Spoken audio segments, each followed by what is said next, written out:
Visakha airport లో అరుదైన జాతికి చెందిన బల్లులను అధికారులు పట్టుకున్నారు.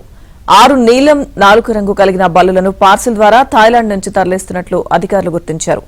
నీలం 4 ఉన్న బల్లులు చాలా ప్రమాదకరమైనవిగా చెబుతున్నారు. ఇక ఈ జాతి బల్లులు ఆస్ట్రేలియా, ఇండోనేషియా, న్యూగినియాలో ఉంటాయని అధికారులు తెలిపారు. మెటబాలిక్ బోన్ డిసీజ్, అలాగే కాల్షియం, విటమిన్ D3 లోపం, వెన్నెముక దృఢత్వానికి సంబంధించిన ఔషధాల్లో నీలం రంగు బల్లులను ఉపయోగిస్తారని అన్నారు.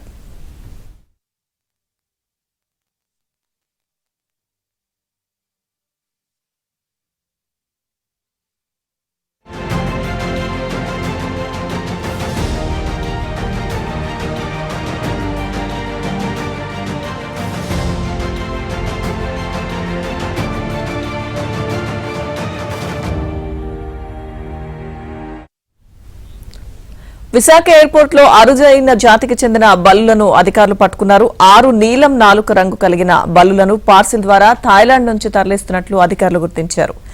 నీలం 4 ఉన్న బల్లులు చాలా ప్రమాదకరమైనవిగా చెబుతున్నారు. ఇక ఈ జాతి బల్లులు ఆస్ట్రేలియా, ఇండోనేషియా, న్యూగినియాలో ఉంటాయని అధికారులు తెలిపారు.